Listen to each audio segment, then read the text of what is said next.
So this is like the 45th minute of me looking for the appropriate props for this video. Props. Are they props? Background, not props. Yeah, so I'm right here, but then the sun, like, I've taken all angles. I got an idea. That's it. When you finally get to record another video. Hello guys, I'm called Pearl Sa and welcome to my channel. If this is your very first time visiting my channel, please go ahead and check out my previous videos and don't forget to subscribe and turn on the notification bell so that you always know what's up. And while I'm on WhatsApp, I get absent every now and then, but I'm back and I'm so glad to be back. I spent the last 26 years of mine in Africa, and then I find myself in the US at some point, and of course that's not gonna just be something I don't want to talk about. I just realized that I told the entire world how old I am, but that's okay. That is cool. By the way, everybody thinks I'm 18 years old in the US. Like, seriously, I don't want to begin how people ask, is it okay for you to come out at this time? Is it okay? How old are you? Are your parents here? I'm like, no, please. But I go through that a lot. Hey, today I'm talking about my cultural experience, my culture shock experience in the US. I put up a video like a month or two ago about my culture shock experience in Ghana. If you haven't watched it, please go ahead and make sure to watch that. I was going to say something again about that because I didn't talk about everything I went through in Ghana, but you know, today let's talk about the US. Brothers and sisters, aunties and uncles, daddies and mummies, in Africa people do have cars, but then there are many reasons why people still walk. People walk because, well, the first reason is they don't have cars. The second reason is the road is so bad, you want to just park your car somewhere and walk. The third reason is the traffic is so bad, nobody even cares about the robots, if at all they are robots.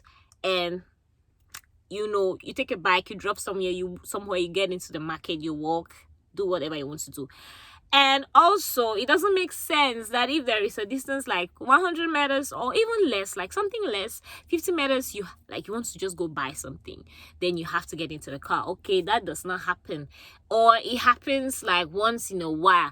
In this place where I found myself, okay, I know there are states where this is not exactly the case, but in Texas, Denton, Africans will call it Denton.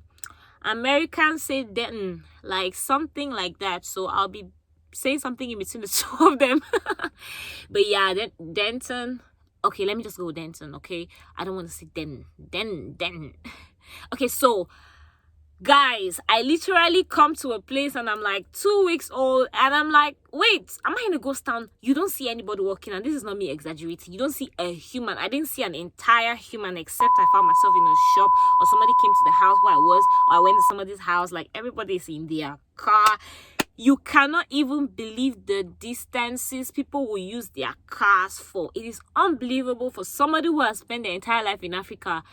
Guys, I was so shocked by this. But of course, after being here for a while, I tried to walk the other day and I even felt like it's creepy, like, oh my god, what, like nobody's walking. It feels like I'm just sneaking around, looking like I'm an opportunist, looking for something wrong to do. It didn't even feel right at all. You receive random calls like 8 times a day, and then when you pick up the call, you hear something like, hey, this is Corn, I'm calling from the car insurance, what, talking about some insurance thing, or hey, your credit card just what, something that does not concern you. And guys, this is a scam. Like, most of them are scams. I don't know how to do it. Some of them actually call you and say, oh, the government has granted you this, you should come for it, and then you need to send $250. And I hear people actually fall for those things, and that's crazy. I should show you this. Like, literally, you're waiting for an important call and then you just get these calls, and then when you pick, hi, this is Lacey. God, I can't broke my phone. No. I was shocked about food in Ghana. Yes, I was, and I still am. But in the US, it's like, please, can I have something with no cheese? Please, can you just give me something with no cheese? And basically, this is it, right? This is it. I'm not taking the break anymore. This is it. Burgers, fries, chicken, chicken and chicken. Please, can you just serve me with a big bowl of something that has been mashed, like some flour of something, cassava, corn, yam, cocoa yams, and a big bowl of some other thing that is very oily, spicy, and has variety of creatures in it.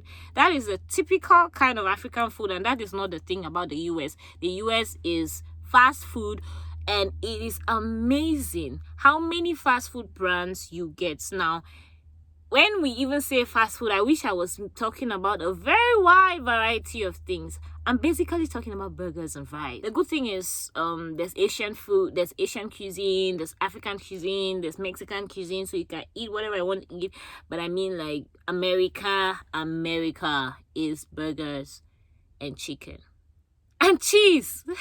I always talk about cheese. It is strange how many painkillers are on commercials. Like, this is strange. If you have spent your entire life in Africa, you see commercials of things, but painkillers, meds, and those things, like, there's a lot of commercials. I feel like Americans take a lot of pills and meds for whatever reason. And you want to say, that's of course, so it means they have solutions to issues. But it's too much, guys. It's too much. Like, you can't watch a 50-minute show without learning of like 5 different meds. It is just very, very, very overwhelming. Like, it's overwhelming. And well, while I'm on commercials, let's talk about insurance. Because like, basically on those commercials you have meds, and then insurance companies, and then fast food, basically, and then shops. Yeah, that's it. Like, that's basically it. And then insurance, which is like the next thing. In Cameroon, where I spent my entire young life, I know that there is a thing about insurance, and usually drivers don't even get it. Like, people prefer not to get it, and then they start escaping police and bribing them. And let's not even talk about the problems of Africa right now. But I didn't know that was this serious. So I have to pay insurance in the US on my phone, on my car, on my house, on my everything. And it's so serious. And it's a good thing, I know. It's good because, like, if something goes wrong, you can get it fixed. But then it's very strange for somebody who just came from Africa. Like, in Africa, when you buy your phone, carry your phone and go to your house. And the best you can do is to protect your phone with a screen protector and all of those things. And for cars, people don't even do it. Like, people rather pay, like, bribe the police. Okay, people do get car insurance, but I mean, it's not like here. It's so serious that if you have money, like, insurance is like a quarter of your money goes for insurance. And it's a nice thing. And this happened just yesterday. I'm seated with a colleague. We are watching TV at work. And then there comes up this commercial. This is basically what it looks like. It looks like there's just this very cool music in the background. Somehow sorrowful. And then there's dogs just lying around. Maybe in a park or in some kind of place, on the streets. And then basically, I think it's a company that they collect donations, right, to get dogs off the streets.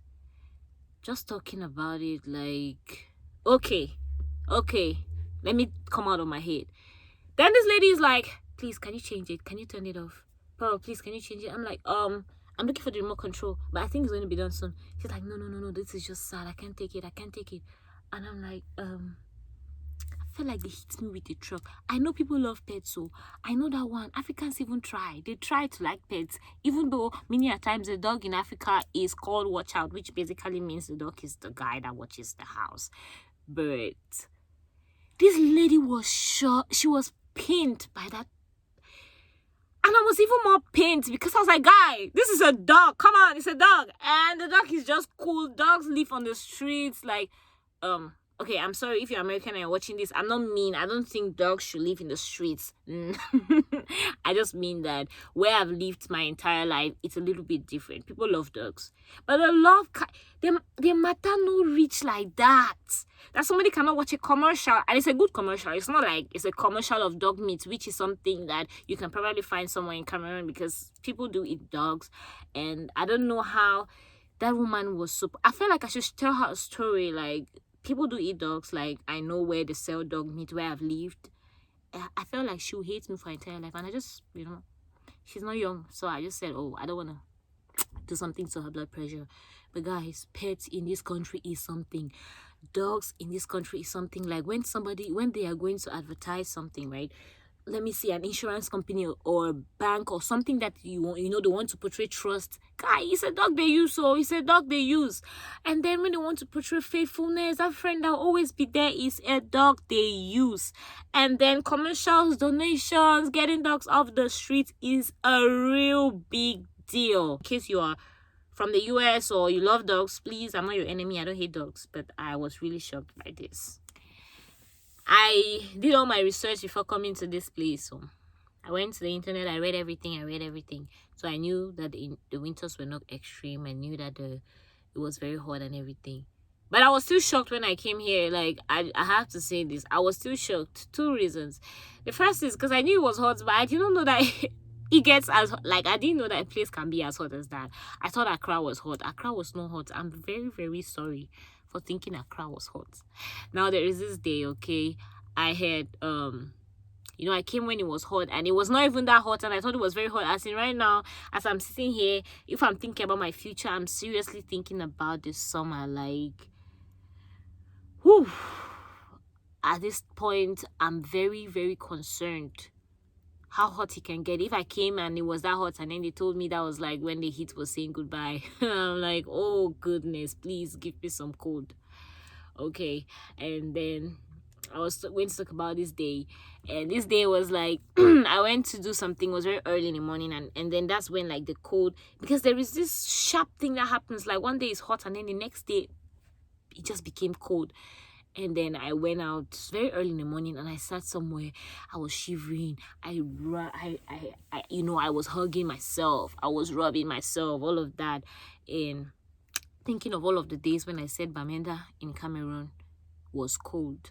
And I'm sorry for ever thinking Bamenda is cold. This is cold. Please, Bamenda, I love you. I really, really love you. I love your cold so much. While I'm in that thought, I just turn around. Like, there's a lot of people walking in, and then, like, these white people are just walking in with hot pants, shorts, tank tops, and everything that is not suitable for cold. They're not feeling cold. They are not feeling the cold. So I haven't shared everything. I'll, put up another video of what the things that I really, different. But there's some of it that are really just good. Like, you walk into an office and somebody welcomes you with a wonderful smile. And what can I do for you? And then when you're done, the person's like, thank you very much. Have a wonderful day. And the person is smiling, all of that. When you walk into a government office in Cameroon, what you go through is very, very, very painful, because people will talk to you anyhow, and you will just be there nodding because you need to get those documents. And it just makes me to think of, oh, this is nice. So in all of these, there are those parts which are just annoying, like the part where kids are what they are because they have rights, and all of these things. You should not abuse them, and you cannot hit them. If you just came from Africa, you see a child misbehaving, in your heart you're like, but then you can't because you're here. So there's those annoying, there's the good ones, you get treated nicely, and then there's the ones that are just creepy. Like, you've been relating with this person for a very long time, or for some time, and then you really never knew. A certain day like that, the person, a girl I'm talking about, will just start talking about their girlfriend, like she actually has a girlfriend. And if you've lived in Cameroon like for a long time, or for the entire life, most of Africa, I know these things are practiced, but it's not up and all over the place. And as much as we see it on screen, when the thing is this close to you, you're just like, okay, this is very new to me. this is very new to me, and you have a lot of questions going on, which I'm not going to ask right now. I can't start to ask right now. But it is like that. So it's really been a thing, but so far it's been it's a good experience. And yeah, that's how life is. I enjoy every part of my life. When I'm in Africa, I do. When I'm here, I do. If I'm on the moon, I do. And when I'm in heaven, of course, I will. That's all what's happening there. Good days. Thank you very much for watching. Bye. Now I'm out of here. I have to get out of here. I'm in the back seat of the car. I have to fly out. Fly out to the back seat of the car. Okay, that I'm doing this. I should not be doing this, but basically, yeah, that's what I go through. So make a video.